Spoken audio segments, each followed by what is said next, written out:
My job as the leader of Berkshire Hathaway is to have visions and goals for the company overall with a long time horizon attached to them, and then to get those goals accomplished through other people.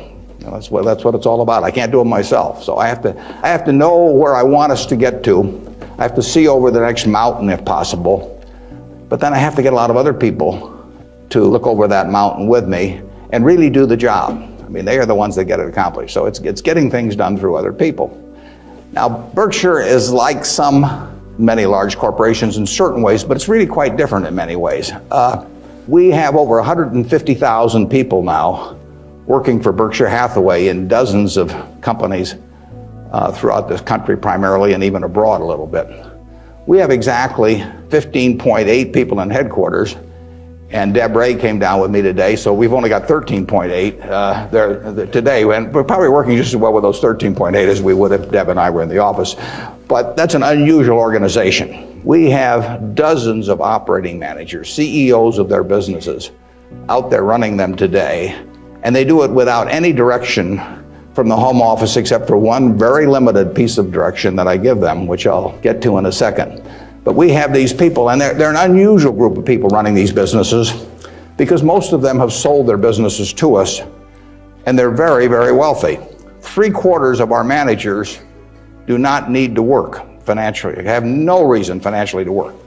Probably 3/4 of them are worth at least $50 million, and we have some that are worth in the billions. And yet these people jump out of bed every morning and work, and they work weekends, and they love working. And why is that? I mean, what's the key to that? The key really is the same reason I keep working. I'm 72. I'm getting Social Security now, so I should be in Florida, pushing shuffleboard around or something of the sort. But I do what I can do. Anything in the world I want to do, but what I want to do is run Berkshire Hathaway. Now, why do I want to run it that way? There's a couple things. I get to paint my own painting. I go down there every day, and I feel like Michelangelo there, working on the Sistine Chapel or something. Nobody else may think it's a great painting, but I get to paint my own painting. I do not have people second guessing me.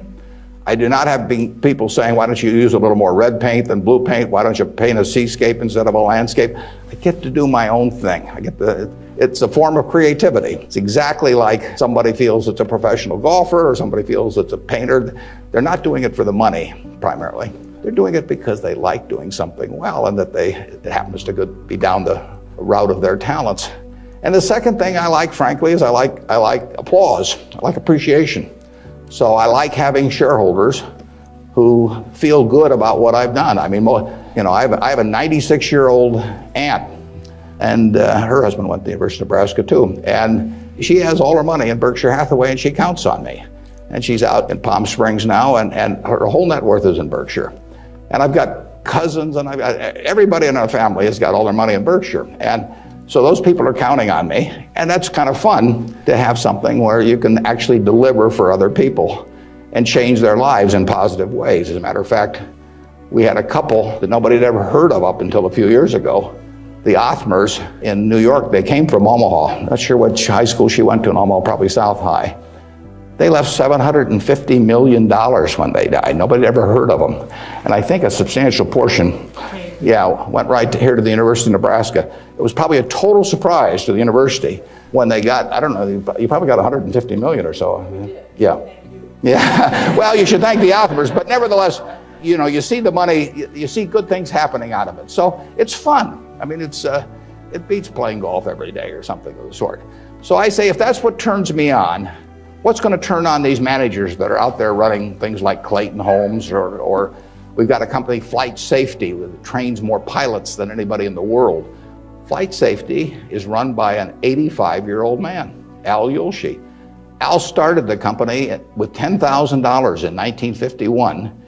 It now trains 4 or 5 times as many pilots as non-military pilots as anybody in the world. And he is there at 85, and it's a matter of public record. He's got $1 billion worth of Berkshire shares. He works 7 days a week. He loves it. And he loves it for the same reason that I love what I do. He gets to do it his way. He buys these big simulators that you train pilots in. He doesn't have to check with me as to whether to spend $15 million for a simulator. he doesn't ask me. He knows so much more about it than I do. Why in the world would he ask me? Well, I can't tell what kind of a plane I'm in, when I'm flying around. And Al is spending a couple $100 million a year on simulators, spending Berkshire Hathaway money, and he never checks with Omaha. He's never had to come to Omaha for any kind of meetings. He runs his own business. And that's what he loves in life. And I let him do it. I mean, that's my contribution to it, is really turning loose his energies. And, they were properly directed before we bought the company 7 or 8 years ago. Why should I think that, he couldn't keep running it after that? And like I say, at 85, he's still running it.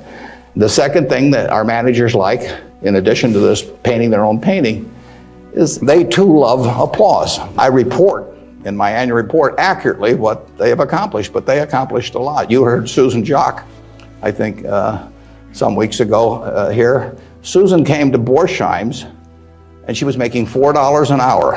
$4 an hour. Before she was 40, she became CEO of the second largest independent jewelry operation in the United States, from $4 an hour. But it's talent, and Susan knows more about, I don't know anything about jewelry, you could hand me a phony diamond or a real diamond, I couldn't tell the difference. But if I started telling Susan what to order in the way of jewelry, or if I started telling her what kind of terms to extend to customers or who to hire or anything like that, she doesn't need that in life. She really owns Borsheim's. We have the stock certificate, we get the profits. We get accustomed to. But it's her baby. It's her baby. She decides, everything about that place. And so it's her creation. And that feeling of ownership is really extraordinary. And it's so much better. I mean, it's the way I like to work. It's the way Susan Jock likes to work. It's the way Al Yoshi likes to work. And Susan, like anybody else in this world, loves being appreciated. I mean, there'd be something wrong with her if she didn't. And the truth is, nobody appreciates her more than I do. I mean, she is a talent. We are lucky to have her, and we're lucky to have all of these other managers. So leadership at Berkshire really consists of taking a bunch of people who, in a baseball analogy, would be 400 hitters, and just handing them the bat and just telling them to get up their plate and take a big swing. There's very little to it beyond that. One thing I do is I send them a letter. We don't have meetings in Omaha. Some of our managers, there aren't any meetings, and there are no catechism or anything else. Once every 2 years, I send them a letter. This is it. Roughly one and a half pages or so. The only instruction they get from us. They don't send budgets to us. We don't care about those. Some of the companies use budgets, some don't use budgets. We adjust to them. Some of the managers I talk to a couple times a week because they like to talk frequently. Some of them I talk to literally once a year because they don't like to talk to me. And whatever, it's up to them. I adapt to them. The only thing I tell them, and this letter, which went out January 20th, 2003, it says it's been 2.5 years since my last memo. Now, how many big companies do you have the managers out there? Been 2.5 years since they've heard from the home office. It's been 2.5 years since my last memo. Here are a couple things to keep in mind. And number one, and this is number one every time. This doesn't change. It won't change 2 years from now or 4 years from now or 6 years from now. Number one, we can afford to lose money, even a lot of money. We cannot afford to lose reputation, even a shred of reputation. Let's be sure that everything we do in business can be reported on the front page of a national newspaper in an article written by an unfriendly but intelligent reporter. In many areas, including acquisitions, Berkshire's results have benefited from its reputation, and we don't want to do anything that in any way can tarnish it.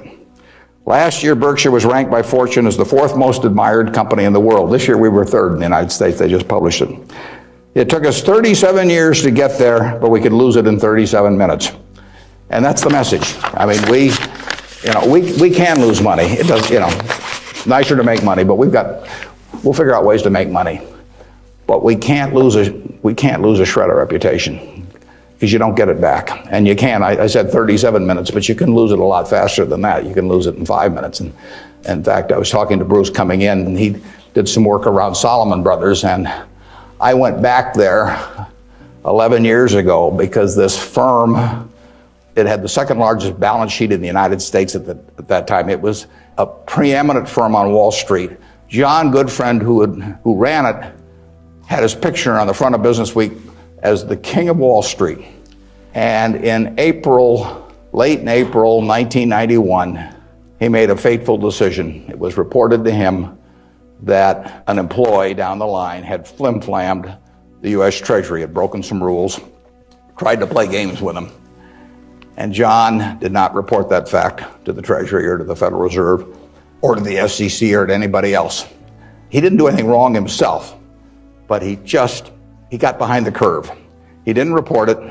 The president of the company, Tommy Strauss, didn't report it. If you saw that Katie Couric show on Sunday night on the Central Park Jogger, Tom Strauss was on there, but Tom Strauss ended up losing he was president of Salomon Brothers. John was chairman, John Goodfriend. They didn't do anything. They dawdled. And after a few weeks, the same guy that had committed the terrible acts earlier, on May 15th, he did the same thing again at a Treasury auction.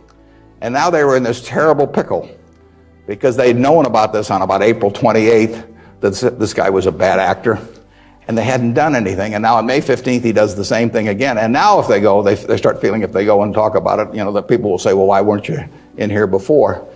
So they just kept trying to shove it out of their mind and do other things. And it came within inches of destroying the firm. It destroyed their careers. I mean, John Goodfriend, who'd spent 30 years in Wall Street and had a fine reputation, the king of Wall Street, was brought down by one simple act of omission. All he had to do was pick up the phone. Jerry Corrigan was head of the New York Fed. He had to pick up the phone and say, Jerry, you won't believe this, but this crazy guy in our Treasury Department, a fellow named Mosier, has just done this thing, and I'm terribly embarrassed, and what can we do to make it right? I mean, and Jerry Corrigan, being Jerry Corrigan, would have turned red in the face and gotten very mad and issued a lot of language I couldn't repeat here, but in the end, he would have said, thanks for calling and telling us about it immediately, and we'll slap a fine on you or do whatever is appropriate. And the next day, the firm would have gone on fine. But John Goodfriend, actually, a perfectly okay guy, but he didn't act when it counted. And Tommy Strauss, who was number two, the same way. And later on, they were fined and a certain way kicked out of the securities industry, and Salomon barely survived. 8,000 employees around the world had their future in real jeopardy because of that single act. So just apply the newspaper test. That's what I tell our managers. I could have a 1,000-page book of ethics. I could have all kinds of rules and hundreds of, but in the end, just all you got to do is think about, do you really want what you're doing put on the front page of the paper tomorrow to be read by your parents, by your spouse, by your kids, by your neighbors, by your coworkers? And if you're embarrassed about it, just forget about it. You're all going to do well financially. The nice thing about it is, you live in America in the year 2003. You don't live in Bangladesh. You don't live in America, of 1790 when it would. You live in a society which has a GDP of over 10 trillion, and you can just pick up the crumbs and you're going to do great. You've all got the qualities. It takes three qualities essentially to do well, and extremely well actually in this country. It takes intelligence, it takes energy, and it takes integrity. Now, everybody in this room has the requisite intelligence. You wouldn't be here if you didn't. I mean, it doesn't take 180 IQs, although I'm sure you all have those, but it takes reasonable intelligence. You're getting a great education. You've got the energy. That's why you've shown up in school. And it takes integrity. And I say if you don't have integrity, we don't want to hire somebody that's got intelligence and energy if they don't have integrity. We'd rather hire somebody that's dumb and lazy if they don't have integrity, because they probably will never get around to cheating us or doing something of the sort. Last thing in the world I want is somebody that's lacks in. Mosier had intelligence and energy at Salomon. He was head of the government bond trading thing, and he had lots of intelligence and he had lots of energy, and he went to jail, and he almost brought down the firm. And integrity is absolutely an option. You may not be able to throw a football 60 yards, and you may not be able to run the 100 in 9.8. You may not be able to sink three-pointers but you can choose where you stand on the integrity scale. You weren't born wired one way or the other. That is an absolute choice you make.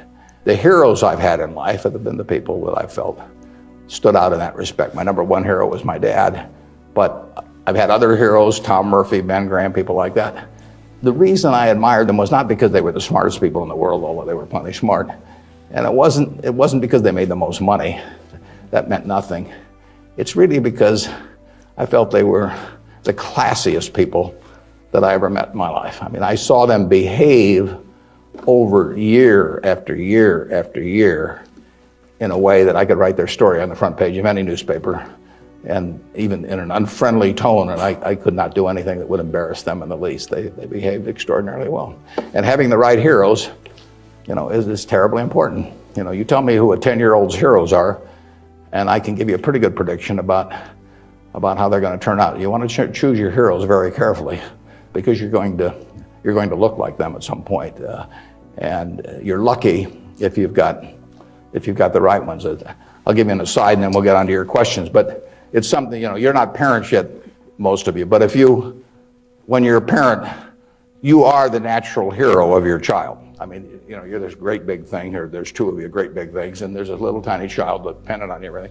You are the natural hero, and anything they get in school, subsequently everything else, they're going to be shaped more by what they see in this behavior of yours toward them than anything that will impact them later in their lives. And if they want you to be the hero, you can destroy that, of course, and you've seen it done many, many times. But actually, if the parents are proper heroes, the child is about 90% of the way home. And you're lucky if you've had parents like that.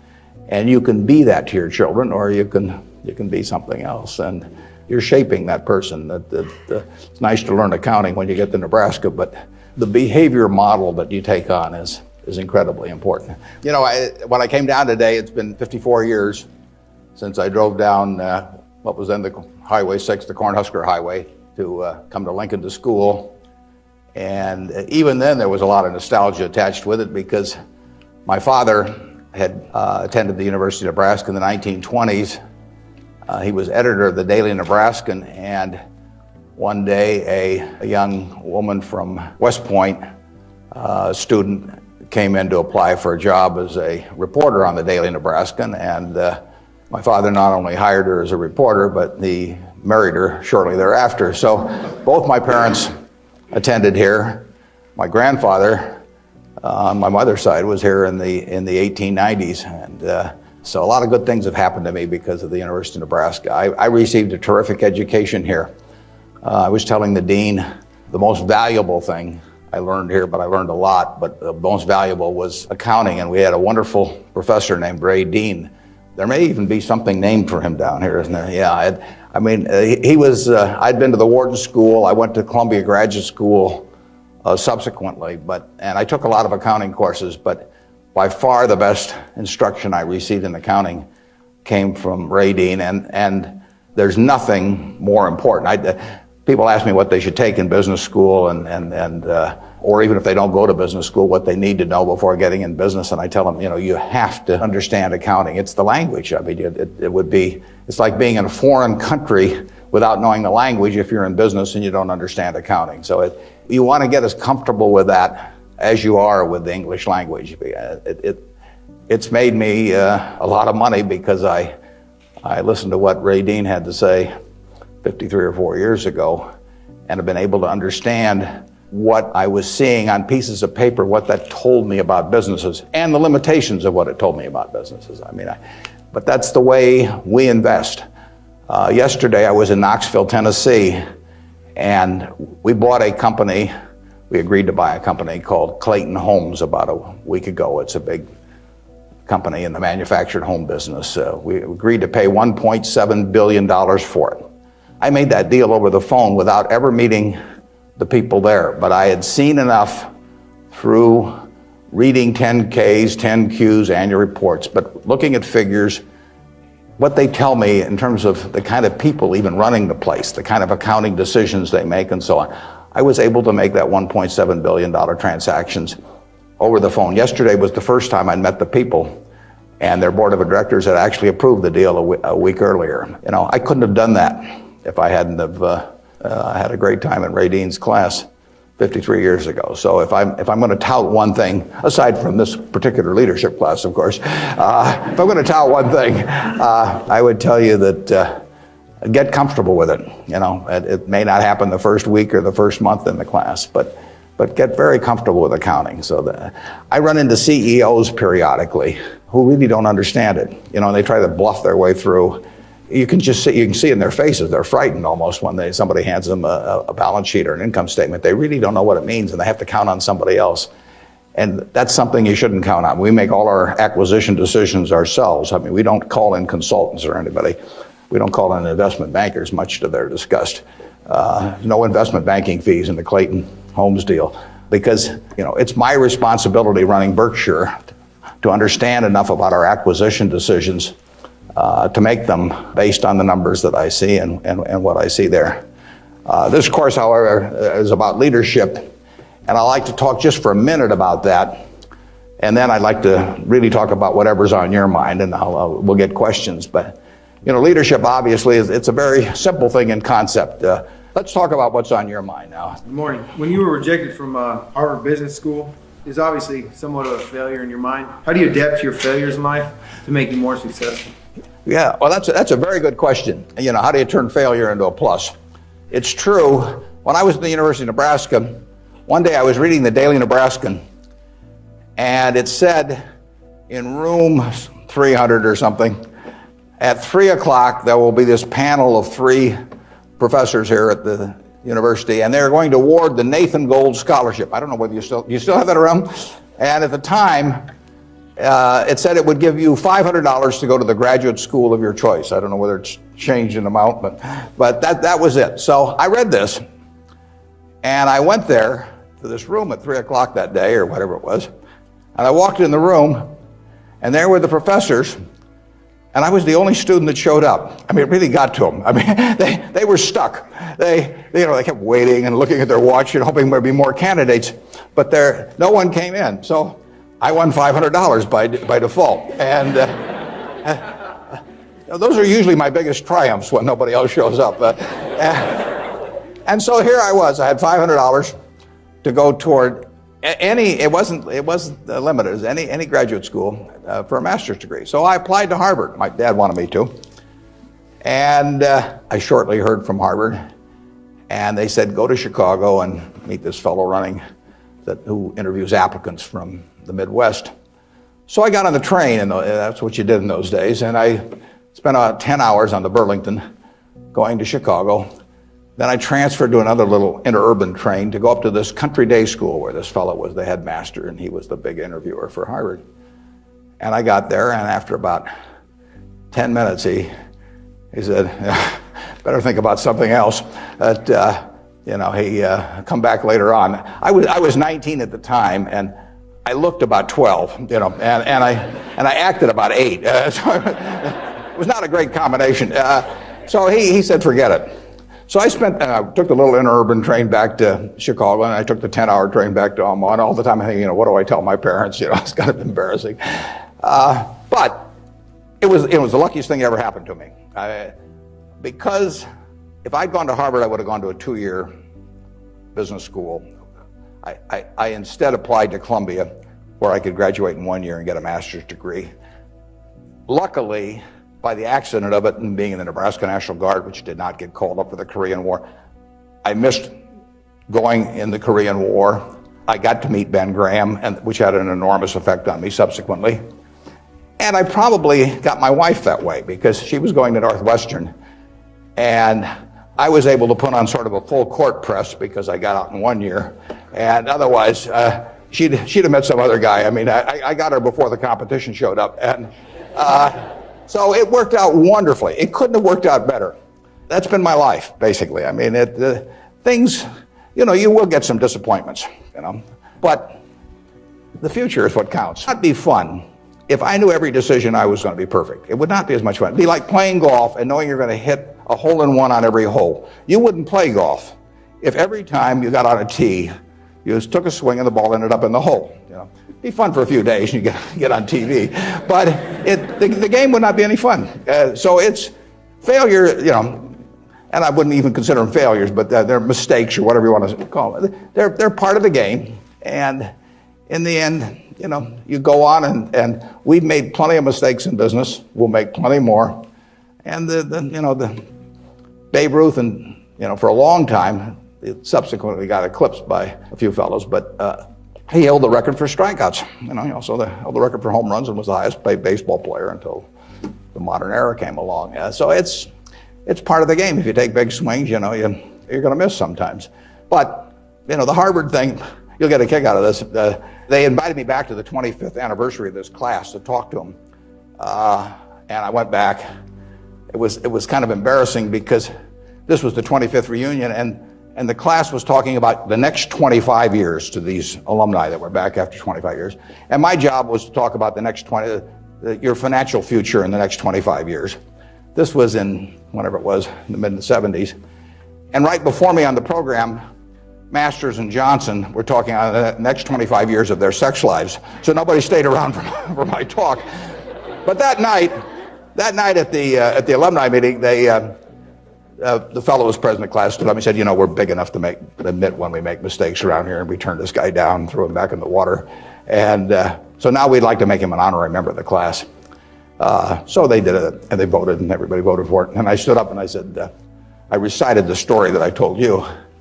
And I told him, I said, at the time I was kind of philosophical about this. I was young, and maybe my grades weren't that good or something. And so I took the rejection kind of well, but I said, now that I've met the people that got into class, I'm really sore. Okay, who's next? I guess my question for you was, after you're dead, how do you want to be remembered? And how do you go about in your daily life ensuring that you're going to be remembered enough? Yeah, well, really, I only want the minister to say one thing at my funeral. If he gets up there, and they play a few little hymns and everything. Maybe they'll play There Is No Place Like Nebraska. That'd be great. I just want him to stay up there and say, my God, he was old. I'll settle for that. But the truth is that to some extent, Berkshire is my creation. So I would like, to the extent that people regard that well, that's what counts. I mean, that's my painting. And I hope that people look at, I've been running it out for almost 38 years, just about 38 years exactly, and that means I only got another 30 or 40 to go. And I hope that we have done some things differently than other corporations. We've operated on a different model. And I hope two things about it, actually. I hope, A, that people realize that model works and why it works and so on, because it does conflict with certain management theory over the years. And secondly, the important thing is that it lasts well beyond me. I was down at Walmart 6 months ago and talked to their management group, and I had a great time. What is really astounding, I voted for Walmart as the most admired company in the country last year. That's where my vote went. It was astounding what Sam Walton built, starting in Bentonville, Arkansas with a pickup truck, taking on JCPenney and Kmart and Sears and all of these people with no money, no real estate, no preference with vendors, no credit card list, anything. He just took them on, and of course he just ran away from them. But the really impressive thing about Walmart is that Sam died about 11 years ago, and that there's been no momentum lost. I mean, what he instilled in that company, nobody else could have built it like Sam, but David Glass first and Lee Scott now as the CEO, they have kept that company with its special culture going at full steam ever since. And that's really what I hope happens with Berkshire, and I've tried to think about ways to make that happen. But the real test will be if 10 or 20 years after I die, that the special culture that I think is part of Berkshire is not only just as strong as ever, but even stronger. We have a situation at Berkshire where in 38 years, we got all kinds of CEOs out there running all kinds of businesses, 3 or 4 of them in Omaha. We have never had one CEO ever leave us, period, to go someplace else. I mean, I don't know that there's any place like that in the country. So it's been and we've never issued a stock option. You read in the papers that you got to have stock options to attract quality people, that sort of thing. I mean, we've never had a share of them. And in the end, I don't know how many dozens of managers we're talking about, but no one has ever left for another job. And some of them have been offered way more money. In fact, Ajit Jain, who runs our reinsurance operation, probably could have increased his income 10 times, tenfold. Now, he's already making many millions, but tenfold. But he doesn't want to leave. And that is the culture that I hope we can maintain, and that's what I'd really like to be. If I've done anything to contribute to that, continuing after I die, that would be terrific. Of course, I actually plan to keep managing Berkshire after I die. You have to understand that. I have given all the managers Ouija boards, and I've got these dark rooms they're going to go into, and I'll be there. Mrs. B at the Nebraska Furniture Mart worked till 103 at Berkshire, and she's sort of our examples. And then she took off from work and she died the next year. So it's very dangerous to quit as early as that. How do you determine where you make your donations? Oh, well, there's a Buffett Foundation. Eventually it will have everything. I mean, basically everything I've made will go back to society. America's done it for me, and that's where it should go. I've got about an 8-page letter that the trustees have already seen. Incidentally, there's very few trustees. I don't believe in large groups of people making decisions. It gets to be, it sort of descends to the lowest common denominator. So there's only, maybe 5 or 6 trustees. Interestingly enough, not just by accident, but I picked the people who I trust in the most in terms of both their intelligence but also their quality to run it after I die. The people I feel the surest of. A significant majority will be women. It'll be a woman-controlled foundation, and probably the largest foundation in the world at the time, but with a very small number of trustees. I have, in my letter, I tell them that I'm not going to give them any specific instructions as to what to do with the money. I tell them that their judgment above ground will be better than my judgment 6 feet underground. So in the end, I want them to do a couple of things. I want them to attack really big, important causes. I don't want them to give $1 million here and $1 million there and to everybody that asks that they know and that sort of thing. So I don't want them doing things with an eyedropper. I want them to take very big swings. And then I want them to measure what they're doing by the importance of what they're doing as contrasted to the natural funding constituency for that. Now, take in the health field. I mean, you got the National Institute of Health spending billions and billions of dollars. You got all kinds of money going into medical research. It'd be crazy, in my view, for the Buffett Foundation to be engaged in medical research. It's not that the subjects isn't important, but there's already a huge funding constituency. It would be crazy for the money to go to Harvard or something of the sort. It isn't a fine educational institution, but you've got all of these people that give money to Harvard, and they've got a rich alumni base and all of that sort of thing. So I want the combination of a terribly important program and the lack of a natural funding constituency. Well, where do you find that? You find that with unpopular causes to quite a degree. Rockefeller felt somewhat the same way. It's interesting. He was the first major patron of any sort of black colleges in the United States. Now, if you think about it, black colleges had no funding constituency. I mean, their alumni didn't have any money, basically, if you go back 75 or 100 years. So there wasn't any money coming, and people didn't build great businesses and then leave tens or hundreds of millions of dollars to the institution. And it was self-perpetuating. And so Rockefeller stepped in, and he took a group of black colleges and funded them in a very, very big way. And I admire that kind of a decision enormously. Otherwise, nothing would have happened. And that's what I hope the trustees of the Buffett Foundation do. I was with Bill Gates last week, and I consider his foundation, he and Melinda together, because they're equal partners in it, I consider their foundation to be the most logical big foundation in the world. They're giving away about $1 billion a year. Now, Bill and Melinda said to themselves, how do we save the most lives per dollar spent in the world? And they decided that in certain major medical areas, that what was being done abroad in many countries was zilch in terms of these things that were easily preventable by vaccines or various other things. And they decided they could save huge numbers of lives per $1 billion spent, but they'd be spending it, in places like India and Africa, where they would get no credit in the United States. I mean, no buildings with their names, no nothing. But that was their metric. And that's Bill's sole metric. I mean, he doesn't want to talk about, you can go to him with some proposition to stick his name on something, for $50 million. It doesn't interest him at all. It's a totally rational one, and he pours himself into it. He has educated himself on on medicine, and particularly medicine outside the United States, in a way that I've never seen anybody.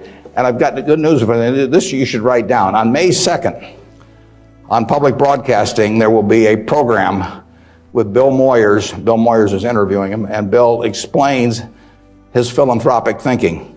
I went there. It was taped at Columbia University. In fact, you may even see me in the audience sitting next to Melinda, but it's going to be a great program. They took about an hour and 20 minutes, and it's going to get edited down to 56 or 58 minutes. But you will hear as cogent an argument for rational philanthropy on that program as you'll ever hear in your life. So it's interesting. That program came about because about 2 years ago, I asked Bill a question at a group I get together, something akin to what you asked him. I asked him to talk about the evolution of his philanthropic thinking. And there were a group of about 60 of us there, and he talked to us, and I mean, it was a fabulous talk. And I said, you know, you got to get that out in the public domain somehow. So this thing with Bill Moyers does that. If I die tonight, all my Berkshire shares, which are 99% of my net worth plus, go to my wife. If she dies first, hers go to me, and then it all goes to the Buffett Foundation, and it will then be active on a very big scale. And those are the guidelines, and who knows what those problems will be. I mean, it might well have been civil rights in the early 60s. I mean, the civil rights organizations, you know, were not being funded by anybody, and I mean, money wasn't the big problem, but it was a problem in the civil rights arena. And there was no natural funding constituency for that. It was an important, very important issue, but it was an unpopular issue in many respects. And it seems to me that's where the money should go, particularly if you have it on a big scale where you can really do something.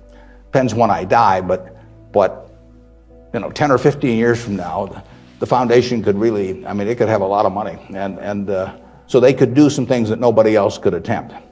And it won't be what people want them to do. You know, that's the nature of it. If it was what people wanted to do, it'd already be being done.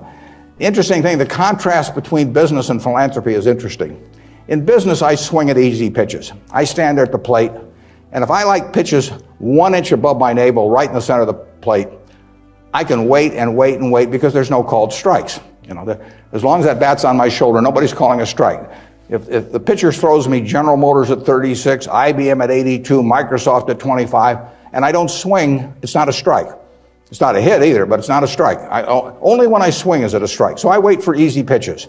I wait for things I understand are exactly in my sweet spot. Philanthropy is just the opposite. You're looking at the toughest problems the world faces, and they're intractable to some extent. I mean, these are tough problems. They have resisted the utilization of money over the years, and that's what makes them tough problems. I mean, the problems you can solve with money are the easy ones. It's the problems you can't solve with money. So they are very tough problems. One thing I've gotten involved in just a little bit recently is something that Sam Nunn is heading, the former senator, called the Nuclear Threat Initiative.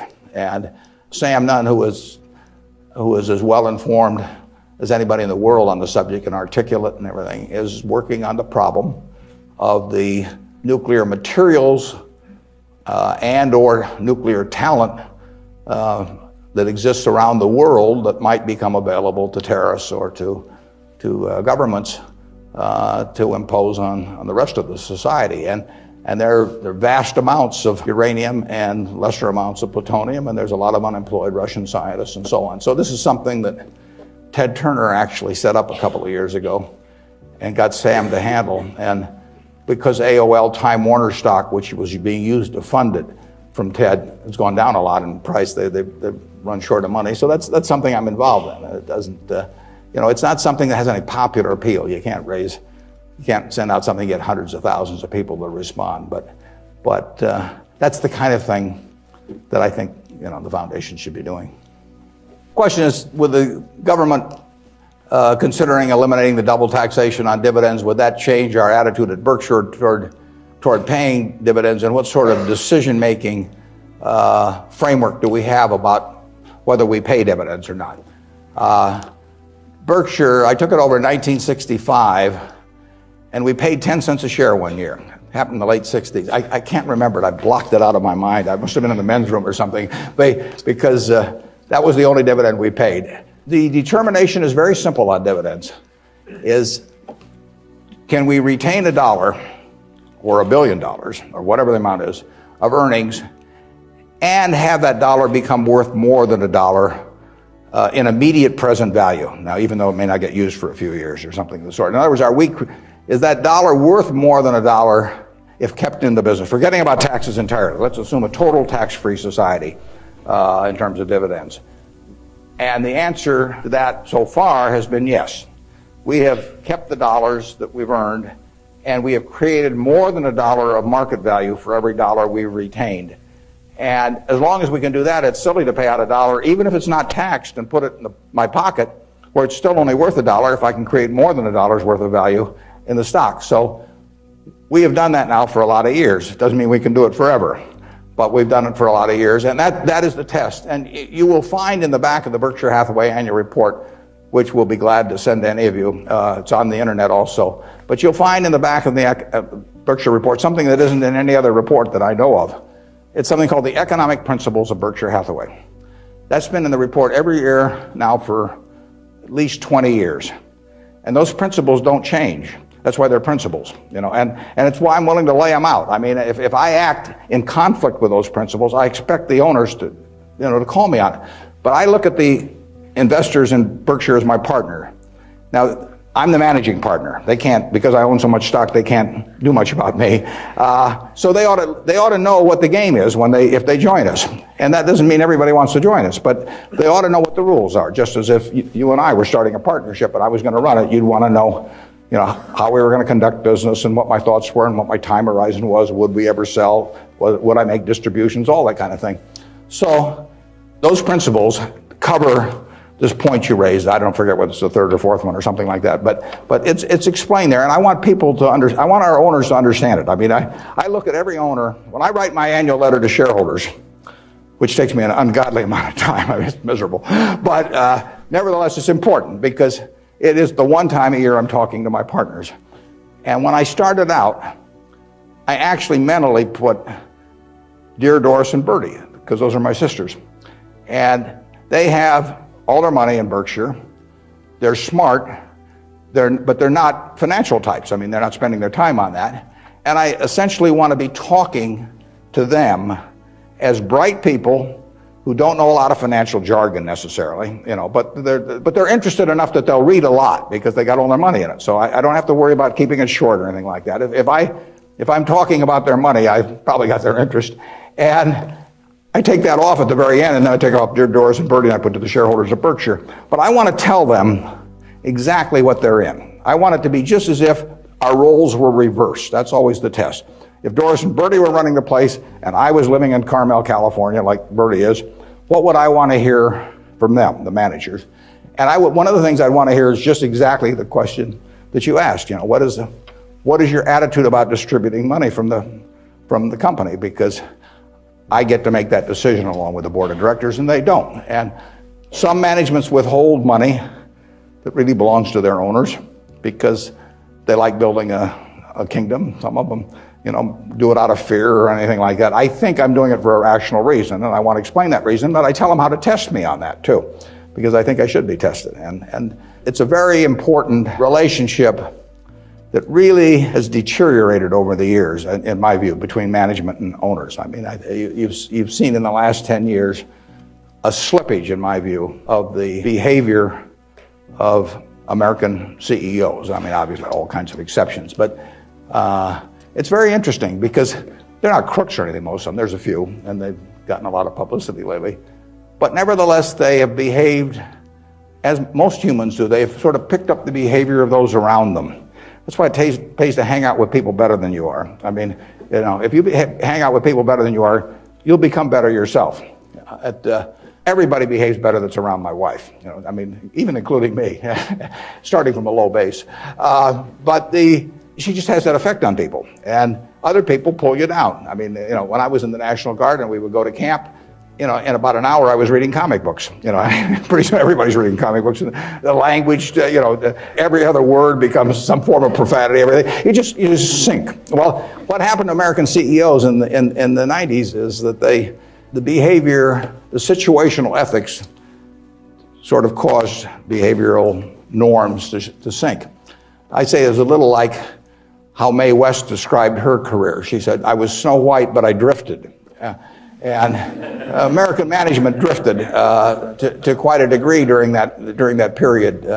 I think it's very important, what that relationship is. People have given you their money at Berkshire Hathaway or any other company, and I'm a trustee for them, in effect. And then the question is, they ought to, since I control the place, they ought to know the yardsticks. So if you do go to our website, go to the back of the report, and there's something that says economic principles, and we try to discuss everything that's important.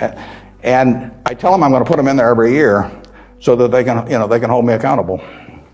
Yeah, and the question is about the personal qualities we look for in the executives we place at our various companies. The first thing is we don't usually place them. I mean, they come with them.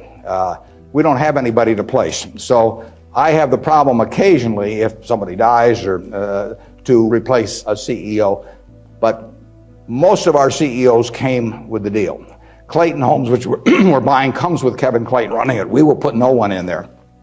He will run the place just as before. But in terms of the personal quality, when a seller comes to me with a business, whether it's Clayton or any of the others, Ike Friedman at Borsheim's, Mrs. B at Nebraska Furniture Mart, when they come to me, the first question I have to ask myself, because I'm counting on them to run the place, I have to decide, do they love the money or do they love the business? Now, there's nothing wrong with liking the money. I mean, they all like money, but they've got to love the business. They got to have a passion for it. Because if I give them a whole bunch of money and they love the money and they don't love the business, no matter what they tell me, 6 months from now they'll be gone. They'll just all of a sudden say, why am I getting up at 7 in the morning just so I can send a lot of money to Omaha? It won't work. So they have to love the business. I want people with a passion for the business. I used to say that I had a one-line employment form, one-question employment form. The question was, are you a fanatic? If you answered yes, you got the job. Because I want somebody who's fanatic about their business. You want people that love teaching if you're in a classroom. If they don't have the passion for it doesn't work very well. So now, if they've got the passion, and our managers do, but not everybody would. The financial operators don't. We've never bought a business from an LBO operator, a financial operator, because they don't give a damn. All they want to do is make sure your check clears, and they're gone. And it isn't going to work if we try to buy from them. So we buy from these people who love their businesses. And really, my job is just to make sure that I don't mess it up and create conditions that cause them to quit loving it for some reason, because they come in loving it. Only I can mess it up. And they care about being treated fairly on compensation, but they don't measure it against everybody else. They don't have a lawyer they're negotiating with me. I don't have a compensation arrangement with any of these managers that can't be put in one paragraph. And then I go to other companies where they have a lawyer come in and there's 80 pages, and it tells what's happened, how much they get paid in severance if they end up going to jail. I won't deal with somebody that thinks that way. That's fine. There's a self-selection process in terms of who comes to us. There's this invisible filter out there that causes the Claytons of the world, the Al Yoshis of the world, the Ike Friedmans of the world, the Mrs. B's of the world to come to us. When I made the deal with Mrs. B in 1983, Mrs. B had another offer from somebody else that was somewhat higher. And she just said, I don't care. She only owned 20% of the company. She had 4 children, they each owned 20%. She told them, I'm selling to Mr. Buffett. She always called me Mr. Buffett up till when she was 104. In fact, when I'd walk in the store, she'd say, here comes my new young boyfriend, which I don't get that a lot of places, I can tell you. She built this thing. She came over here in 1921 or 2. She landed in Seattle with a tag around her neck. She couldn't speak a word of English. Said Fort Dodge, Iowa. She couldn't communicate. She just had the tag. The American Red Cross got her out to Fort Dodge. And for 2 years, she got no place because nobody spoke Russian, or Yiddish actually. And so she moved to Omaha just to be around some other Russian Jews who she could at least talk to. She learned the English language when her oldest daughter, Frances, would go to school and come home at night and teach her the words. And she started out and she started sending $50 at a time over to Russia to bring her siblings. She had 7 siblings, and her mother and father to get them over here. After 16 years, she brought all the family over. She'd saved $500 in 16 years, peddling used clothing, whatever. And she started the Nebraska Furniture Mart with that $500. And it's now the largest home furnishings complex in the world. And it all came from the $500 in a very special woman. And can you imagine building something like that and selling it, to some financial operator who's going to resell it, and try and go public with it a couple of years later? And it meant something to her. She wanted it to continue like it has continued. Those are the kind of people we want to attract. It isn't so much me selecting them, it's them selecting Berkshire.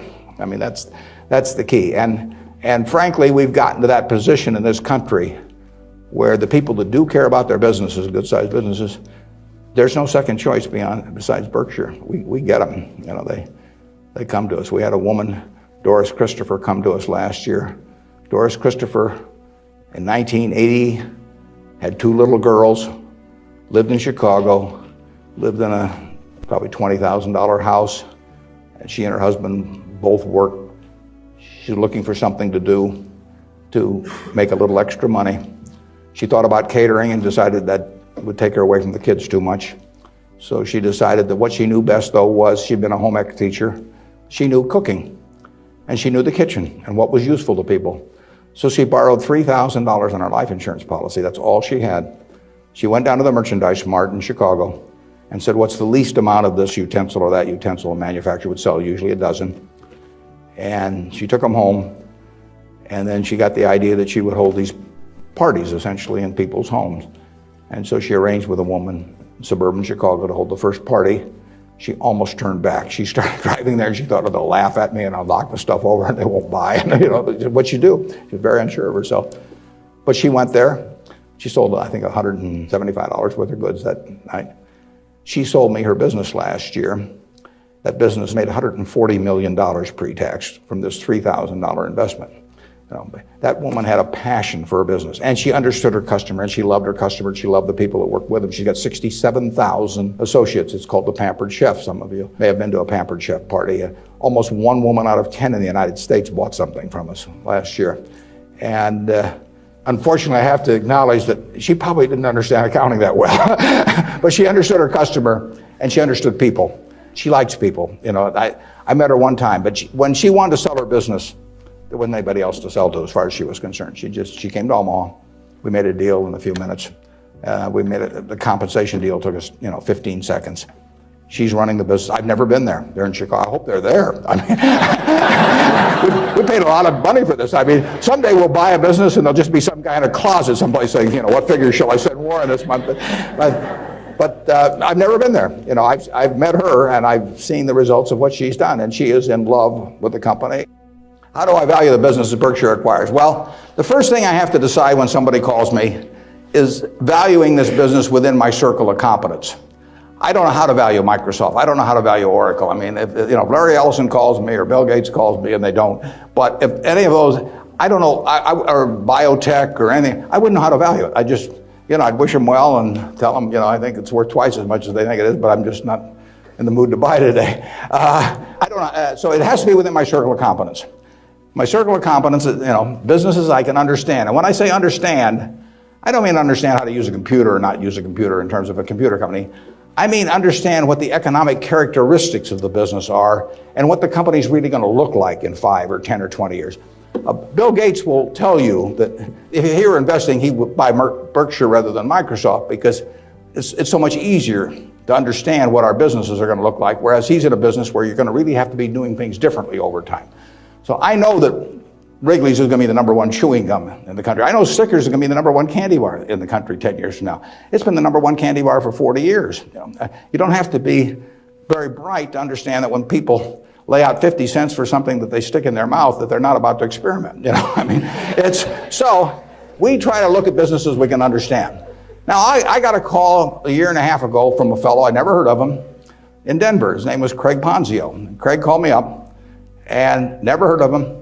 And he said, I've got a business that's your kind of business. I want to sell it. Here's the reasons. Having to do with health, although I don't pay much attention to the reasons. And he said, it's the leading company by far in the custom picture frame business.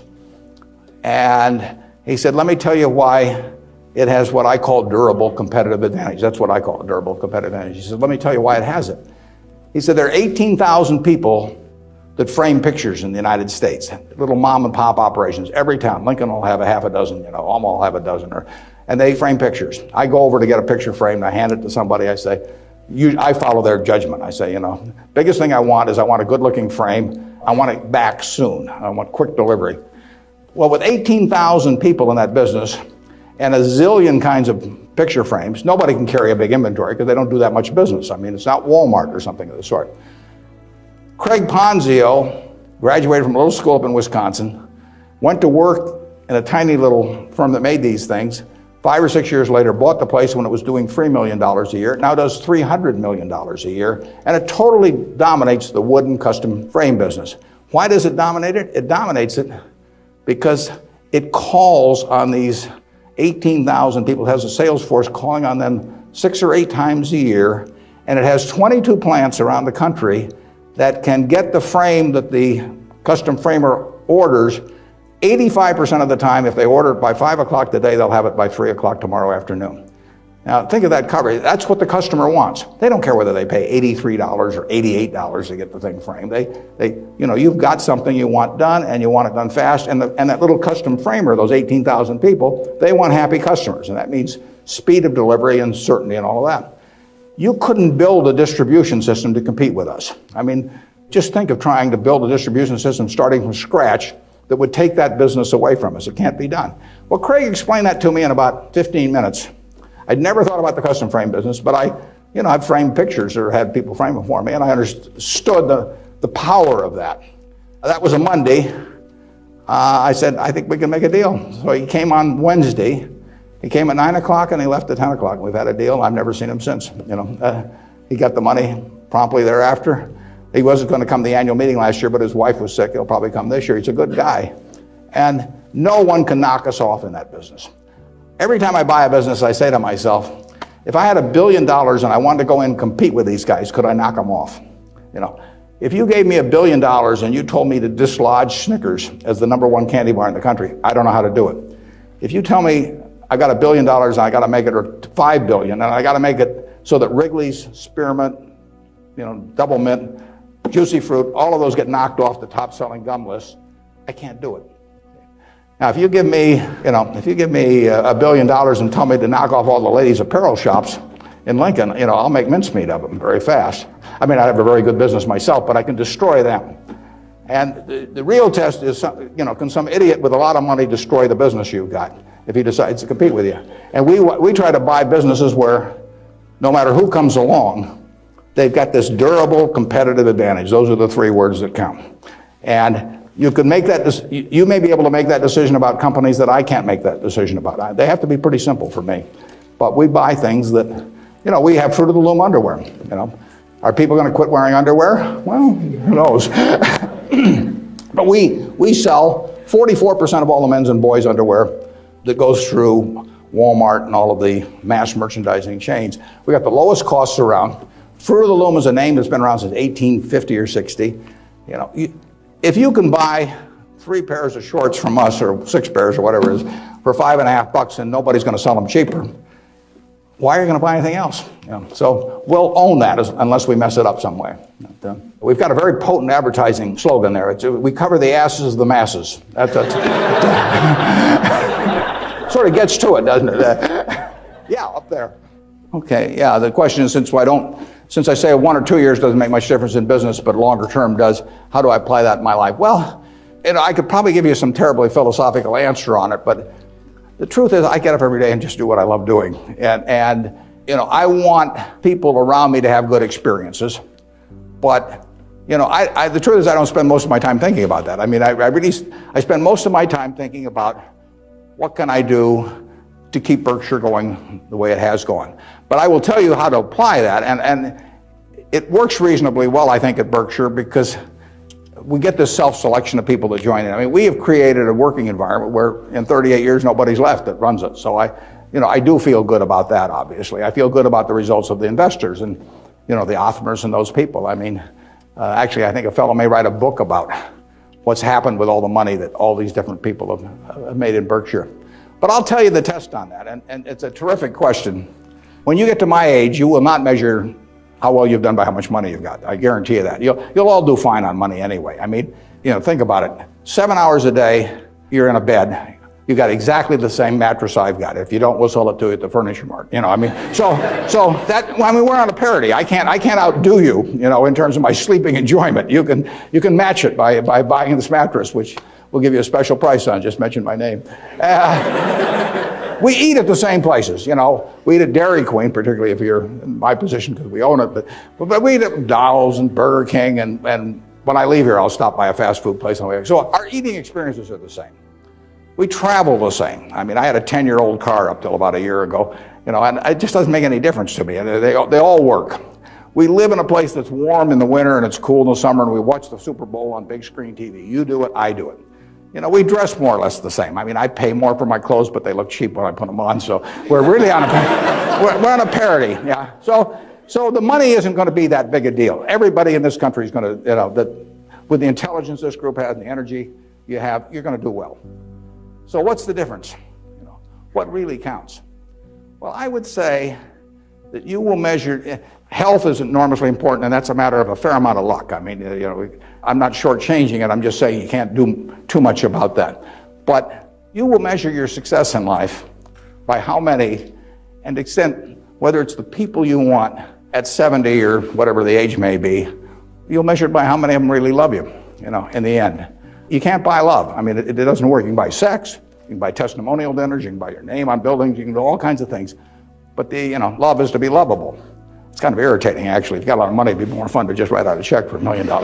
So everybody, you know, from now on loves me. But it doesn't work that way. And in fact, the only way is to be lovable. And you know, I've got this friend who came out of Auschwitz and had at least one member of the family die there. What is it now? 60 years later. You know, she still, when she looks at people, it's a Polish Jew, the question she asks herself in determining who she really trusts as friends, the one question in her mind is, would they hide me? Now, when you get to be 70, if you've got a lot of people that would hide you, you've had a successful life. I know people who have a tremendous amount of money, no one would hide.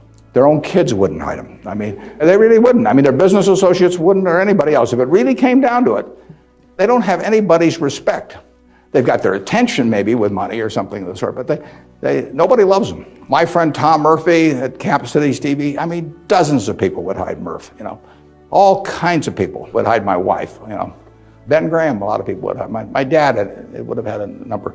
And then, like I say, that I can tell you people that, you know, everybody may pay homage to them, and the kids may put up with them and hope they don't change their will or something, but the truth is that nobody would hide them. And if you've got a lot of people that would hide you when you get to be 70, you will have had a very successful life. You know, the truth is the main goal I've had has been at Berkshire. I mean, you know, it might be more admirable to say that I was feeding the poor or something someplace in India, but it isn't true. I mean, it's been the focus of my life most of the time. The money will be, I think, used for very good purposes later on. I don't use any real amount of it myself. But actually somebody else is going to do most of that. And I've picked good people to do it. You know, I've got 3 kids of which I'm enormously proud. And they like each other. They get, you know, they do things together. They work, you know, the family unit works extremely well. But my wife gets 99.9% of the credit for that. I mean, if you didn't turn out well under her, there's something really wrong with you. And it's a life that's a lot of fun, but I do what I enjoy doing. You know, I play lots of bridge on the internet because I like to do that more than anything else. I used to do way more reading. I do a lot of reading, but I used to just read all the time. Now I spend 12 hours a week on the internet playing bridge, and you know, it's great. I will talk to the Microsoft Summit here in about a month, and I tell this group, and there's all these high-powered internet types, and I tell them, look, you know, you guys are all failures because here I am, got all kinds of money. I've been fooling around with the internet now for 10 or 12 years. I spend 12 or 14 hours a week on it, mostly bridge, but I do, you know, the Google searches, and if I'm writing a talk, I look up all kinds of information on it. You know, I read the New York Times, the Wall Street Journal, 10 o'clock the night before, and all these things. And you guys are getting exactly $120 a year out of me. You know? I mean, that is a failure. They have not figured out how to get any money out of me. And I gave them this talk last year, and this year I'm going to go back there and say, you've made no progress at all. You know, it's $120 last year, it's $120 this year, and in between I've had 600 hours of enjoyment and learned all kinds of things. I enjoy that more than anything. Now, when I was young, I thought if I had a lot of money, I'd own a professional sports team and I'd play golf all the time, maybe have my own private golf course, and all kinds of things. Just doesn't mean anything to me.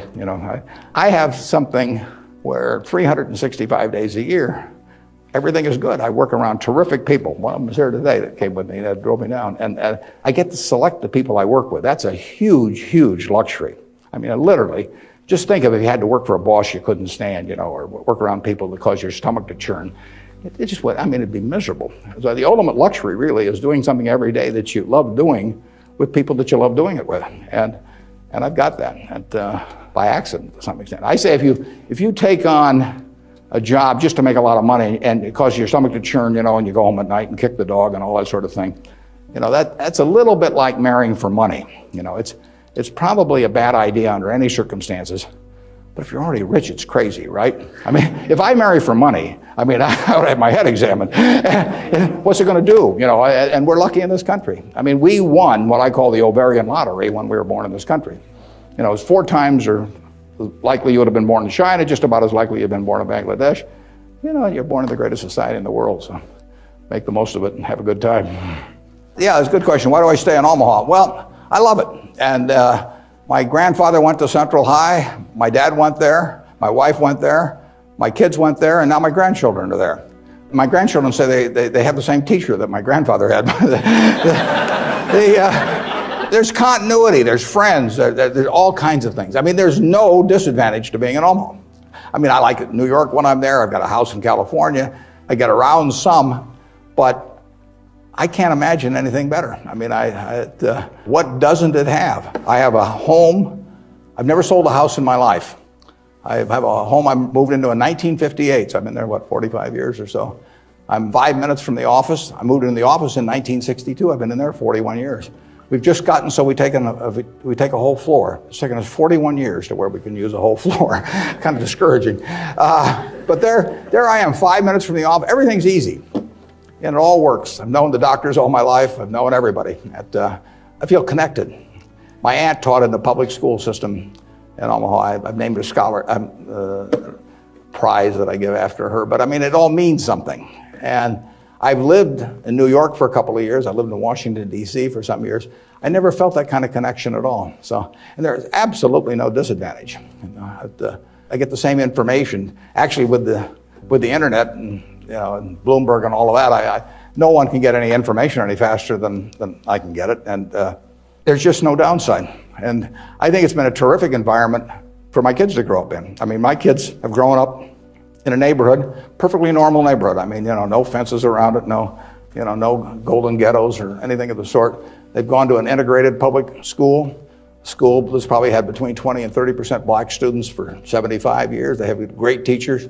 Part of education is a total life experience, and I think it's great that we have a good public school system in Omaha. If I lived in Washington or Los Angeles or New York, I'd have to send my kids to private school, and I wouldn't want to do that. I'd do it because I wouldn't send them to a vastly inferior school just to prove some point. But the nice thing about it is I haven't had to make that choice in Omaha. I've got classy public schools, the same kind I went to 50 or 60 years ago, and they get more out of that experience, in my view. They have a better balanced view of life going through that experience than if I sent them off to some private school. I was with, actually, last week, there were 6 couples. Bill and Melinda Gates arranged it, and they had the headmaster of a private school in Seattle that Bill went to, and it's a classy school. But I gather in terms of the public school system that you're making a conscious decision to hurt your kid if you don't send them to a private school, if you can afford one, and that's why these people do it. And I don't blame them. I do the same thing. But the nice thing about it is that Omaha, and I'm sure Lincoln as well, and throughout Nebraska, we have kept a good public school system. And frankly, I think that's one of the most important things in America, because one of the things that has made America what it is, think about it, 1776, 3 million people in America, 300 million people in China. They had 100 times as many people. They had the same IQs we had. They had the same physical abilities and all of that sort of thing. They had a culture that went far back. They had lots of natural resources. We didn't know about it then because we didn't have oil and they didn't have oil, but we both had oil in the end. Coal, all of these things. The educational institutions that far surpassed ours at the time. And now we end up, 230 years later, we end up with, 36 or 7% of the world's GDP, from those 3 million people. Something about this system really works. Now, I think one of the things that works about it is we come closer to equality of opportunity than any major country in the world. But one of the keys to having equal opportunity is a good public school system. If you have one public school system for the rich and one for the poor, you do not have equality of opportunity. It's really one of the top things on my list. And when I got asked about, what you can do with money, I think that anything that creates equality of opportunity, right from the word go, I'm talking about from when you're 5 years old, and actually my daughter's working on something that goes back before that, but anything that creates equality of opportunity is what's going to keep, America the kind of America that we have now. It's vital, and there's nothing more important than that than having a first-class public school system. And unfortunately, the communities where they've lost it don't get it back.